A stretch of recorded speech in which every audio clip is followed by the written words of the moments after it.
Bonjour à tous, c'est Asma d'Objectif TOEIC B2. Je suis ravie de vous retrouver pour le 7e jour de mon défi 30 jours. Alors pour rappel, je me suis fixé comme défi de réaliser une vidéo par jour pendant 30 jours. Dans chacune d'entre elles, je vais vous donner un conseil concret pour mieux réviser le TOEIC et ainsi obtenir le meilleur score possible au final. Alors depuis hier, je vous donne un conseil pour chaque partie et sous-partie du TOEIC. Aujourd'hui, on continue avec la partie reading et le conseil que je vais vous donner, c'est celui de lire et d'écouter simultanément des articles de presse. Et je vais vous montrer pourquoi c'est important et c'est pertinent pour réussir au mieux la partie compréhension écrite, la deuxième partie du TOEIC.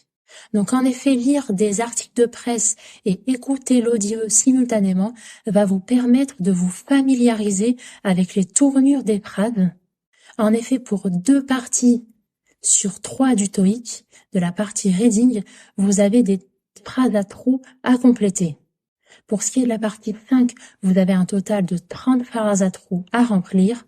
Et pour la partie 6 du TOEIC, c'est 4 textes. Dans chacun des textes, vous devez retrouver à chaque fois 4 mots qui manquent.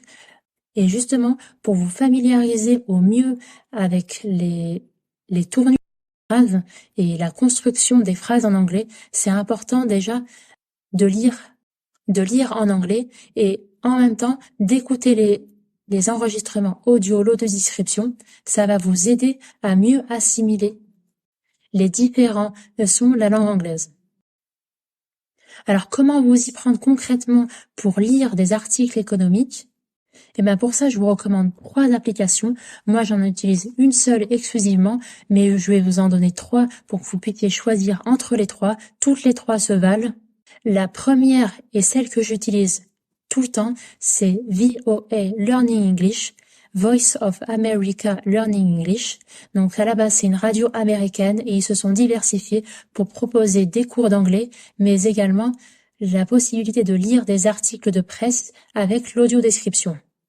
L'avantage de cette application, c'est que l'accent qui est abordé, c'est l'accent américain et c'est celui qu'on retrouve le plus au TOEIC, donc ça va davantage vous aider si vous consommez ce type de contenu. Ensuite, la deuxième application que je vous recommande, c'est BBC Learning English 6 Minutes English. Donc, je vous mets tout ça en description de la vidéo avec les liens directement pour accéder aux applications. Donc là, la BBC, c'est un podcast qui est également retranscrit et qui va vous permettre de lire et d'écouter simultanément l'article de presse. Ensuite, le 3e site que je vous recommande, c'est British Council Learning English. Donc là, pareil, ça va être des audios, mais également avec la transcription écrite, ça va vous permettre de lire et d'écouter en même temps et de vous familiariser au mieux avec les sons de la langue anglaise, mais en plus de vous allez pouvoir, dans les 3 cas, vous familiariser au mieux avec les tournures de phrases et ça va vous aider au mieux à réussir 2 des 3 parties de la partie reading. Donc ma préférence, c'est VOA Learning English parce que c'est vraiment un site très bien fait, très intuitif, facile d'utilisation et en plus, c'est classé par niveau.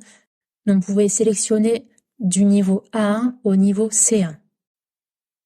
Alors, ce qui me revient souvent, c'est j'ai pas le temps en dehors de mes créneaux de révision, justement, de lire des articles de presse. Donc, comment faire dans ces cas-là? Ce que je vous recommande de faire, c'est pas dès le départ d'y consacrer 10 petites minutes par jour, juste 10 petites minutes par jour à lire des articles et écouter simultanément l'audio-description. Mine de rien, au bout de 6 jours, ça représente déjà 60 minutes, soit 1 heure d'immersion et de lecture en anglais. Et je peux vous dire qu'à la fin, ça peut faire la différence. Ne négligez pas 1 heure par semaine de lecture. Ça pourra vraiment vous aider à optimiser au mieux la partie reading.